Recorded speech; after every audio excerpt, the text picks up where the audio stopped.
Hello everyone, welcome to my channel. So, today I'm here with the important topic of our English. English English को improve करने के लिए सबसे main होता है वोकैबलरी। वोकैबलरी को याद कैसे करें? Majority of us face this problem कि हम वोकैबलरी को याद कैसे करें, हम कैसे अपनी इंग्लिश इम्प्रूव करें। सो डोंट वरी फ्रेंड्स, आज मैं आपके साथ डिस्कस करूँगी कुछ टिप्स एंड ट्रिक्स। सबसे पहले तो अगर हम अपनी इंग्लिश को इन्हांस करना चाहते हैं तो हमें वोकैबलरी के न्यू वर्ड्स अपनी इंग्लिश में डेली रूटीन में ऐड करने चाहिए। Secondly, we should read some books, any book जो भी आपके पास अवेलेबल है। जैसे मेरे पास है रिच डैड पुअर डैड, और आप और भी कोई भी बुक पढ़ सकते हैं सो डैट आप अपनी इंग्लिश को इम्प्रूव कर सकें। More friends, you can use one thing, you can do one thing. आप अगर कोई भी आपको डाउट होता है then you go for Google. Nobody is perfect. तो आपको पता है स्टूडेंट्स, जब कोई भी परफेक्ट ना हो तो अपने आप को इम्प्रूव करने के लिए उससे कुछ भी करने में हेजिटेट नहीं करना चाहिए।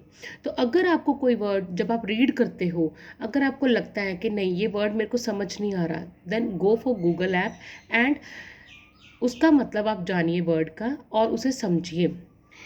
सेकेंडली, आप रूट वर्ड से अपने वोकैबलरी इंप्रूव कर सकते हैं। उसके लिए आपको वर्ड पावर डिक्शनरी लीजिए, उसमें नंबर ऑफ वर्ड्स हैं। डेली आप 10 वर्ड्स भी अगर स्टार्ट करोगे then you will enhance your English. Students, हम क्या करते हैं, हम लोग अपनी वोकैबलरी को एक बार हमें लगता है कि हमने करनी है, एक दिन करते हैं, द नेक्स्ट डे हम भूल जाते हैं।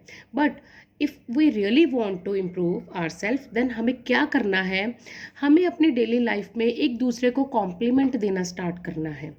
बिकॉज जब हम एक दूसरे को कॉम्प्लीमेंट करते हैं, सपोज लाइक मेरा कोई फ्रेंड है वो बड़ा खुश मिजाज है, तो मैं बोलूँगी ही इज़ वेरी अमेबल पर्सन। अभी अमेबल वर्ड का मतलब होता है खुश मिजाज, खुशनुमा रहने वाला। या फिर मैं बोलती हूँ कि अभी वो कभी थकता नहीं है, हमेशा काम करता रहता है। He never be jaded. अभी जेडेड वर्ड का क्या अर्थ है? जेडेड वर्ड था जो अर्थ का, जेडेड वर्ड का अर्थ है जब वो बंदा कभी थके ना। तो ये क्या है? छोटे छोटे वर्ड्स, वोकैबलरी। अगर हम डेली लाइफ में अपने रिलेशंस में, अपने फैमिली मेम्बर्स में एक दूसरे को ऐसे कॉम्प्लीमेंट देंगे तो स्लोली एंड ग्रेजुअली हम अपने वोकैबलरी इम्प्रूव कर लेंगे। Apart from these techniques we can read English newspaper.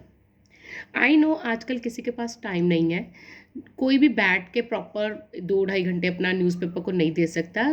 तो हम क्या कर सकते हैं? We can do one thing, we can read news from our application, from our phone. हम अपने फ़ोन से ही न्यूज़ ऐप डाउनलोड करके उस पर चाहे एक छोटा सा आर्टिकल ही रीड करते हैं। उससे क्या होएगा, हम जब आर्टिकल रीड करेंगे हमें न्यू वोकैबलरी पता लगेगी। फर्दरली, अब हम क्या कर सकते हैं, हमें क्या करना चाहिए, जैसे हम स्टोरीज रीड करते हैं, मूवीज़ देखते हैं, इंग्लिश मूवीज़ देखें सबटाइटल्स वाली।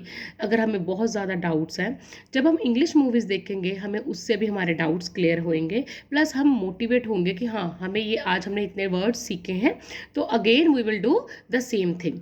उससे क्या होगा, हम डेली कुछ ना कुछ नई लर्निंग करेंगे। Because life is a process of learning, हमें कुछ ना कुछ सीखते रहना चाहिए। सो ये सब टेक्निक्स हैं जिससे हम अपनी वोकैबलरी इम्प्रूव कर सकते हैं। इसके अलावा एक और टेक्निक है जो हम अपने इंग्लिश में, डेली लाइफ इंग्लिश में यूज़ कर सकते हैं। जैसे कि हम फ्रेजेस यूज़ करते हैं, इडियम्स यूज़ करते हैं, उससे हमारी इंग्लिश इंप्रेसिव भी लगती है। फॉर एग्जांपल मैं बोलती हूँ कि newspaper is very important, it brings the light on the various issues of the society. अभी इस सेंटेंस में ब्रिंग्स द लाइट का क्या अर्थ है?